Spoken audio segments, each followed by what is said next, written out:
Depois de ter quebrado o Brasil, Lula diz que quer voltar ao poder. Ou seja, meus amigos, ele quer voltar à cena do crime. Olhe bem para esta imagem do Geraldo Alckmin. O que a grande mídia chama de Aliança Democrática é, na verdade, o maior processo de demolição controlada de uma carreira política que o Brasil já viu. Enquanto as câmeras focam nos sorrisos, nos bastidores do Planalto, o plano para rifar o vice já está em execução. E o Alckmin finalmente percebeu que foi atraído para uma armadilha sem saída. O que eu vou te mostrar hoje é o documento interno e a movimentação dos estados que provam. Lula já escolheu quem vai ocupar essa cadeira em 2026. E não é o homem das meias vermelhas. O jogo mudou e ninguém está te contando a verdade sobre o que aconteceu na última reunião em Salvador. Mas antes de continuar, curte esse episódio, se inscreve no canal Política Hoje, porque aqui a gente analisa a política sem filtro e sem narrativa pronta. Bom, vamos começar pelo começo, né? A gente está falando de uma aliança que, para muita gente, já nasceu sendo uma coisa esquisita. Um pacto com o demônio, como uma das nossas fontes descreve. Totalmente. Para entender o peso disso, a gente precisa lembrar quem era o Geraldo Alckmin. Ele não era um adversário qualquer do PT. Não mesmo? Ele foi, por décadas, um dos principais nomes do PSDB, o rosto da oposição. E ele não era brando nas críticas, né? De jeito nenhum. A gente tem registros dele chamando Lula de ladrão, coisas muito pesadas. E aí, de repente, ele vira vice. Exatamente. E a análise mais crítica que a gente tem aponta que essa virada não foi um acordo, foi uma submissão, uma negação da própria história política dele. E essa fonte usa um exemplo que ficou muito marcado. Aquele momento na campanha em que ele, o tucano histórico, tá num palanque gritando Lula lá. Aquele ali foi o marco zero. Para essa linha de análise, a partir daquele momento, cada gesto dele foi um passo a mais nessa humilhação calculada. O que nos leva, então, ao episódio recente de Salvador, no aniversário do PT. A imagem dele usando meias vermelhas. Sim. É só uma meia? Ou tem mais coisa aí? Assim, na política quase nunca é só uma meia, né? O simbolismo é muito forte. Para essa visão mais crítica, aquilo foi o ápice. Foi ele se vestindo com as cores do antigo inimigo. E ele ainda falou que o PT é o partido nosso. Foi a frase que ele usou lá. Exato. É a imagem da capitulação total. Pelo menos é essa narrativa que uma parte da análise constrói. Ele estaria fazendo de tudo para mostrar lealdade e tentar, com isso, se manter relevante no poder. Ok, então essa é a imagem da humilhação. Mas agora a gente chega no ponto central. O que ele ganha com isso? Porque, segundo a nossa apuração, o plano do governo para ele é bem diferente do que ele imagina. E aqui a coisa fica mais complexa. Porque surge a teoria do que estão chamando de bucha de canhão. Bucha de canhão em São Paulo. Explica essa estratégia pra gente. A lógica é a seguinte. O governo estaria, e a palavra que usam é desesperado, com a força do Tarcísio de Freitas em São Paulo. O maior colégio eleitoral do país. Exatamente. A reeleição do Tarcísio, talvez até no primeiro turno, é vista como um perigo gigantesco. Então, qual seria a missão do Alckmin em 2026? Não seria ganhar. De jeito nenhum. A missão seria atrapalhar. Seria ir para uma disputa quase suicida para forçar um segundo turno. E por que forçar um segundo turno é tão importante? Porque se o Tarcísio for para um segundo turno em São Paulo, ele fica preso no estado. Ele não pode viajar ao Brasil, usar o capital político dele para ajudar a eleger o candidato da oposição à presidência. Que as fontes citam que seria o Flávio Bolsonaro. Exato.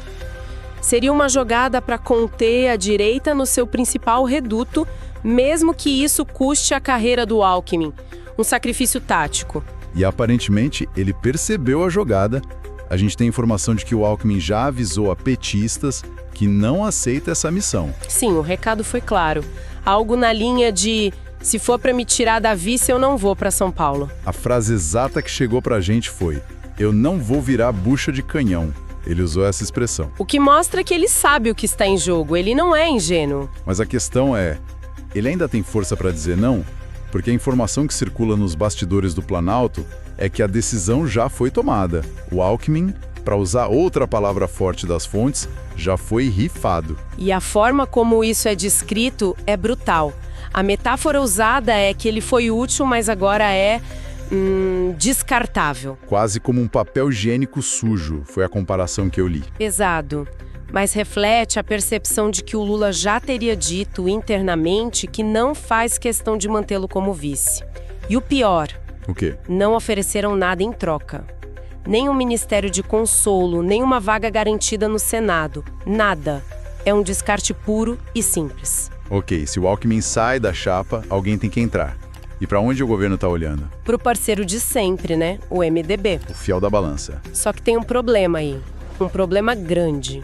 O MDB está completamente rachado. A gente teve acesso ao mapeamento interno do partido, que é revelador. E o que esses números dizem? Dizem que hoje, dos 27 diretórios estaduais, 16 são contra uma aliança com o Lula. Apenas 11 são a favor. 16 a 11. É uma maioria considerável contra. Uma maioria clara. Os estados que apoiam a aliança são, na maioria, no Norte e Nordeste. Pará, Alagoas, Pernambuco, Piauí, Bahia. Onde o governo já é forte. Exatamente. A resistência está no Sul, no Sudeste, no Centro-Oeste, onde a eleição é decidida. E o que significa esse distanciamento do MDB? Historicamente, esse partido é um termômetro, né? Eles sempre vão para onde o poder tá. Esse é o ponto.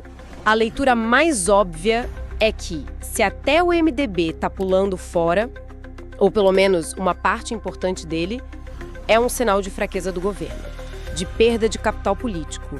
O cheiro de poder não estaria mais tão forte no Planalto. O que nos leva de volta ao começo. Vamos conectar tudo isso.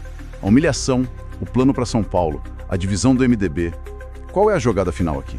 A jogada final, segundo a teoria mais elaborada que a gente analisou, não é sobre salvar São Paulo. Nunca foi. É sobre o que então?